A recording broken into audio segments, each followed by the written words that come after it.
Changing اور ایک زبردست انقلاب چاہتے ہیں یا نہیں چاہتے؟ آج دنیا انقلاب چاہتی ہے، 6 صدی عیسوی بھی دنیا میں انقلاب کی چاہت تھی۔ آج کا معاشرہ تبدیلی چاہتا ہے۔ 6 صدی عیسوی میں جب آقا نہیں آئے تھے اس وقت کا معاشرہ بھی تبدیلی کا تقاضا کر رہا تھا۔ دنیا اس وقت سسک رہی تھی، دنیا اس وقت ظلم کی چکی میں سسک رہی تھی، بچیاں تڑپ رہی تھی اور وہ گھروں کے اندر دفنائی جا رہی تھی، کمزور بلبلا رہا تھا اور اس کا مال مالدار لوٹتے تھے۔ لوگ اپنی چھوٹی چھوٹی انا کے لیے، اپنی موش کی لڑائی کے لیے خاندان در خاندان لڑائیوں کی وصیت کیا کرتے تھے اور اس وقت کی دنیا تبدیلی چاہ رہی تھی۔ تو اللہ نے اپنے آخری میسنجر، آخری پیغمبر ہمارے آقا رحمت للعالمین صلی اللہ علیہ وسلم کو بھیجا تھا اور انہوں نے ایک پیغام دیا تھا جس سے اس سکتی دنیا کو چین ملا، سکون ملا، پیغام ملا۔ اتر کر حرا سے سوئے قوم آیا اور ایک نسخہ کیمیا ساتھ لایا۔ وہ آئے اور انہوں نے دنیا کو ایک نسخہ دیا اور سماج کو چین و سکون ملا۔ لوگوں، آج کی دنیا بھی تبدیلی چاہتی ہے اور غور سے سنیے گا، اس سکتی دنیا کو تبدیلی کا نسخہ کوئی دوسرا نہیں دے سکتا، خدا کی قسم امریکہ نہیں دے سکتا۔ اس سکتی دنیا کے لیے نسخہ کیمیا اسرائیل نہیں لا سکتا۔ اس تڑپتی دنیا کے لیے نسخہ کیمیا لندن اور انگلینڈ نہیں لا سکتا۔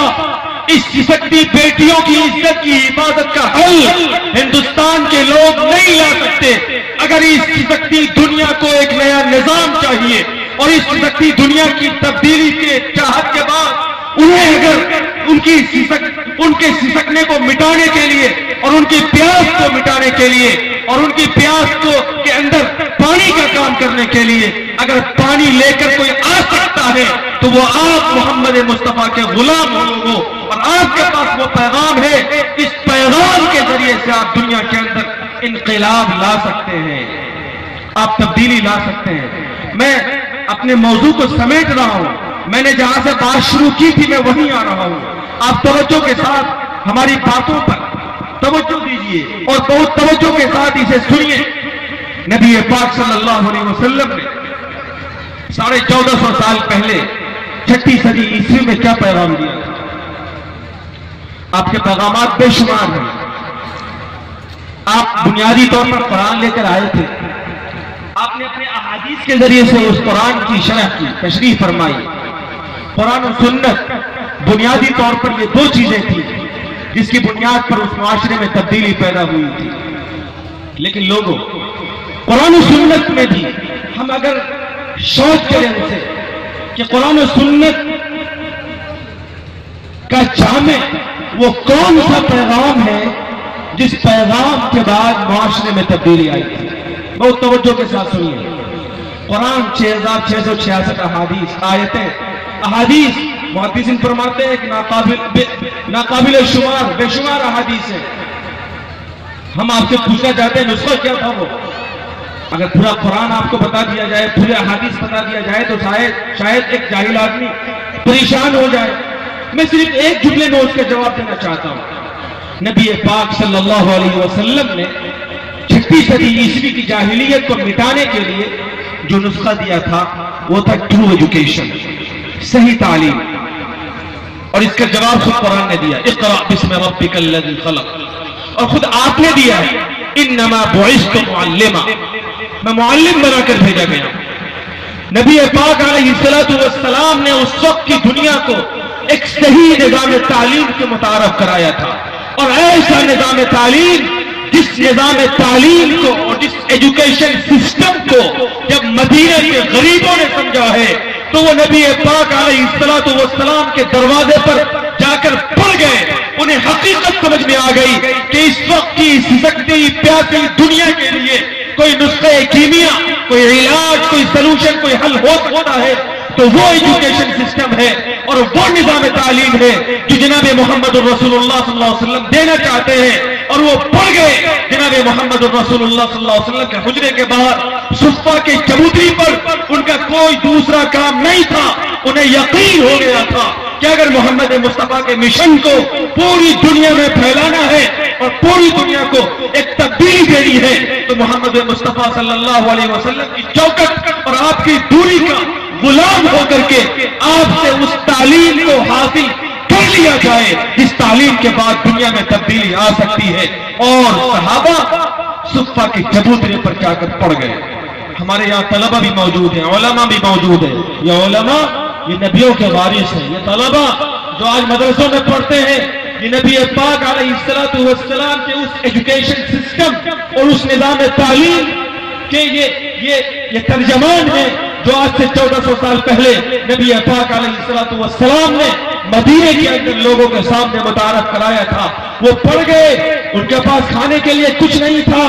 حضرت ابو ہریرہ رضی اللہ تعالیٰ عنہ کے بارے میں محدثین نے نقل کیا ہے، حضرت ابو ہریرہ نبی پاک علیہ السلام کے وہ طالب علم ہیں اور آپ کے وہ شاگرد ہیں جنہوں نے آقا کی سب سے زیادہ حدیثوں کو نقل کیا ہے اور امت کے لیے پیش کیا ہے۔ وہ فرماتے ہیں کہ لوگ جب مسجد نبوی کے صفہ میں ہم ہوتے تھے اور ہمارے پاس کھانے کے لیے کچھ نہیں ہوتا تھا، لوگ کھجوریں ڈال دیا کرتے تھے، ہمیں بھوک لگتی تھی تو ان کھجوروں میں سے کچھ کھا لیتے تھے، کچھ نہیں ہوتا تو بس ہم لوگ یہی باتیں کر لیا کرتے تھے۔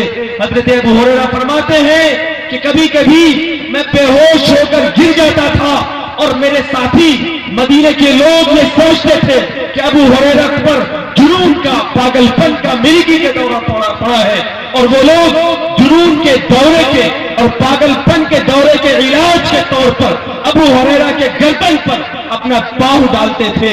ابو ہریرہ رضی اللہ تعالیٰ نے رو کر فرماتے ہیں خدا کی قسم لوگوں مجھے وہ جنون کا دورہ نہیں تھا بلکہ مجھے تو آقا کے چوکٹ پر اور آقا کے در پر، آقا کے مدرسے میں، آقا کی زبان سے تعلیم حاصل کرتے ہوئے جب کچھ نہیں ملتا تھا اور بھوک سے میں بلبلا اٹھتا تھا، بھوک سے میں تڑپ اٹھتا تھا، کئی دنوں کے فاقے کے باوجود جب میں بے قابو ہو جاتا تھا تو میں بے ہوش ہو کر گر جاتا تھا۔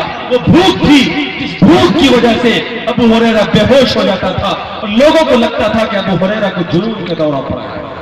میرے بزرگوں، نبی پاک علیہ السلام نے ایک نیا ایجوکیشن سسٹم دیا تھا دنیا کو، ایک نیا نظام تعلیم دیا تھا دنیا کو، اور اس وقت کے لوگوں کو جب معلوم ہوا تو مسجد نبوی کے چبوترے پر جا کر پڑ گئے، سب کچھ چھوڑ دیا، بیوی، بچے، گھر، خاندان، دولت، دنیا، سارا کچھ چھوڑ دیا اور نبی کے مدرسے میں جا کر پڑے ہوئے ہیں، کیونکہ یقین ہو چلا تھا کہ دنیا کو تبدیلی اسی در سے مل سکتی ہے اور اسی تعلیم سے مل سکتی ہے کہ جناب محمد رسول اللہ صلی اللہ علیہ وسلم لے کر کے آئے۔ میرے بزرگوں اور دوستوں، میں نے خطبے میں حدیث پڑھی تھی، اس حدیث کے اندر آقا صلی اللہ علیہ وسلم نے اسی بات کا تذکرہ فرمایا ہے۔ آقا نے فرمایا العلماء ورثۃ الانبیاء، اور میں نے اس حدیث سے پہلے ایک آیت بھی پڑھی تھی۔ میں اپنی بات بہت تیزی کے ساتھ ختم کرنا چاہتا ہوں۔ میں نے قرآن مجید کی ایک آیت پڑھی تھی جو سورہ یوسف کی ہے، 13ویں پارے کی پہلے صفحے کی آیت ہے، اور اس آیت کے اندر اللہ تعالیٰ نے جو حکم دیا ہے اس کا تعلق حضرت یوسف علیہ السلام کے ایک واقعے سے ہے۔ اس واقعے کو بھی توجہ کے ساتھ سنیے گا تو بات سمجھ میں آئے گی۔ حضرت یوسف علیہ السلام انبیاء اور رسول کے سلسلے کے ایک بہت برگزیدہ نبی گزرے، اللہ تعالیٰ کے ایک جلیل القدر پیغمبر حضرت یوسف علیہ السلام، جن کو اللہ تعالیٰ نے بے پناہ حسن و جمال عطا کیا تھا۔ لمبا واقعہ، اور قرآن مجید میں ایک ساتھ جتنی تفصیل سے حضرت یوسف علیہ السلام کے قصے کو بیان کیا ہے اور کسی نبی کے قصے کو اس قدر تفصیل سے اور سلسلے وار بیان نہیں کیا۔ اور قرآن مجید میں حضرت یوسف علیہ السلام کے واقعے کو اور ان کے قصے کو یہ کہہ کر بیان کیا، نحن نقص علیک احسن القصص، اے نبی ہم آپ کو انسانیت کی تاریخ کا سب سے بہترین قصہ سنا رہے ہیں۔ پوری انسانیت کی تاریخ کا ایک بہترین قصہ ہم آپ کو بتا رہے ہیں۔ قرآن قصے کہانی کی کتاب نہیں ہے، قرآن ہدایت کی کتاب ہے، ہدی للناس ہے، یہ گائیڈ بک ہے، ہدایت نامہ ہے۔ قرآن قصے نہیں سناتا، کہانیاں نہیں سناتا، ہاں قرآن پچھلے انبیاء کے واقعات کو عبرت اور نصیحت کے لیے اور قیامت تک کے انسانوں کی ہدایت کے لیے بیان کرتا ہے۔ تو یہ قصہ حضرت یوسف کا اللہ تعالیٰ نے اپنے آخری نبی کے توسط سے قیامت تک کے انسانوں کو یہ کہہ کر سنایا ہے کہ ہم تمہیں انسانی تاریخ کا بہترین قصہ سناتے ہیں۔ حضرت یوسف کا قصہ اگر سنایا جائے تو شاید رات چھوٹی پڑ جائے۔ اس پورے قصے میں ایک چھوٹا سا جزوی واقعہ ہے۔ حضرت یوسف علیہ السلام زمانے کے گردش میں اور اپنے بھائیوں کو ظلم و ستم میں پسنے کے باوجود وہ مصر کے بادشاہ کے جیل میں چلے گئے تھے۔ جیل میں وہ بند ہو گئے تھے۔ ایک لمبا واقعہ ہے جیل میں جانے کا، ہم تفصیل میں نہیں جانا چاہتے۔ جیل میں چلے گئے تو جیل کے اندر ان کے دو قیدی ساتھی بھی تھے، وہ بعد میں آزاد ہوئے۔ ایک قیدی کو حضرت یوسف علیہ السلام نے یہ کہہ رکھا تھا کہ اپنے بادشاہ کے پاس میرا ذکر کرنا، لیکن جب وہ آزاد ہوا تو بھول گیا، بادشاہ کے پاس وہ ذکر نہیں کر سکے۔ لیکن اسی زمانے میں جو عزیز مصر تھا، مصر کا بادشاہ، اس نے ایک خواب دیکھا۔ توجہ کے ساتھ سنیے گا واقعہ، تب بات سمجھ میں آئے گی۔ یوسف علیہ السلام جیل میں ہے اور اس وقت مصر کا جو بادشاہ ہے وہ ایک خواب دیکھتا ہے۔ وقال الملك انی ارى 7 بقرات سمان يأكلهن 7 عجاف و7 سنبلات خضر واخرى يابسات۔ بادشاہ نے عجیب و غریب خواب دیکھا۔ خواب یہ دیکھا کہ 7 موٹی گائے ہیں اور 7 دبلی پتلی گائے ہیں، لیکن 7 دبلی پتلی گائے 7 موٹی گائیوں کو کھا رہی ہے۔ بڑا عجیب و غریب قصہ تھا یہ جو خواب میں اس بادشاہ نے دیکھا تھا۔ چونکہ بادشاہ تھا اس لیے اس نے اپنے ملک کے معبروں کو ذکر کیا جو خواب کی تعبیر بتاتے تھے، ان کو بلایا اور انہیں اپنے خواب کا بتایا کہ دیکھو میں نے ایسا ویسا خواب دیکھا ہے، اس کی تعبیر بتاؤ۔ اب وہ شخص جو جیل کے اندر حضرت یوسف سے وعدہ کر کے آیا تھا کہ میں آپ کا ذکر کروں گا، جیل میں ایسا واقعہ ہو چکا تھا جس میں حضرت یوسف کے تعبیر کے اندر ماہر ہونے کا تجربہ یہ کر چکا تھا۔ اس کو یاد آیا کہ ارے اس خواب کی صحیح تعبیر تو حضرت یوسف ہی بتائیں گے جو جیل میں قید ہے۔ اب وہ بھاگا بھاگا حضرت یوسف کے پاس جیل میں آیا اور اس نے اس خواب کا ذکر کیا کہ بادشاہ سلامت نے ایسا ایسا خواب دیکھا ہے کہ 7 موٹی گائے کو 7 دبلی گائیں کھا رہی ہیں، اس کی تعبیر کیا ہے مجھے بتائیے۔ حضرت یوسف علیہ السلام نے اس کی تعبیر بتائی اور تعبیر یہ بتائی کہ دیکھو اس کی تعبیر یہ ہے کہ تمہارے ملک کے اندر آنے والے 14 سال تاریخ کے بڑے نازک دور سے گزریں گے۔ 7 سال تمہارے ملک میں خوب غلہ ہوگا، خوب ہریالی ہوگی، خوب خوشحالی ہوگی، لیکن اس کے بعد 7 سال تمہارے ملک کے اندر بہت زیادہ بدحالی ہوگی، فاقہ ہوگا۔ اور حضرت یوسف علیہ السلام نے اس کا طریقہ بھی بتایا کہ تم اگر خوشحالی کے بعد جو فاقے کا سال آئے گا اس سے بچنا چاہتے ہو تو اس کا طریقہ یہ ہے کہ ان 7 سالوں میں جن میں غلہ خوب ہوگا اپنے غلوں کی حفاظت کرو، جتنا کھانا ہے اتنا ہی نکالو اور بقیہ غلوں کو اس کے خوشوں میں چھوڑ دو تاکہ وہ غلہ خراب نہیں ہو۔ حضرت یوسف علیہ السلام نے یہ تعبیر بتا دیا اور یہ تعبیر اس شخص نے آ کر عزیز مصر کو، بادشاہ مصر کو بتائی۔ بادشاہ مصر کو بڑی حیرت ہوئی کہ یہ شخص تو بڑا ماہر لگتا ہے اور یہ شخص تو لگتا ہے بڑا قابل ہے۔ پھر تفصیل کے بعد حضرت یوسف کو جیل سے رہائی ملی، وہ چھوٹے۔ میں اپنے اس واقعے کو سنا کر میں آپ کو جو پوائنٹ دینا چاہتا ہوں اس کی طرف آپ کی توجہ مبذول کرانا چاہتا ہوں۔ لمبا واقعہ ہے، تفصیل ہم نہیں بیان کر سکتے اس وقت۔ حضرت یوسف علیہ السلام جیل سے رہا پا گئے۔ بادشاہ کو حضرت یوسف علیہ السلام پر بڑا اعتماد ہو گیا، بڑا یقین ہو گیا کہ یہ شخص جب ہمارے گھر میں تھا تو بھی بڑا نیک تھا اور اس کے تقوی اور طہارت کے تقریباً ہم قائل تھے۔ یہ شخص اس خواب کی یہ تعبیر بتا رہا ہے تو یہ شخص ہی اس ملک کو بحران سے بچا سکتا ہے۔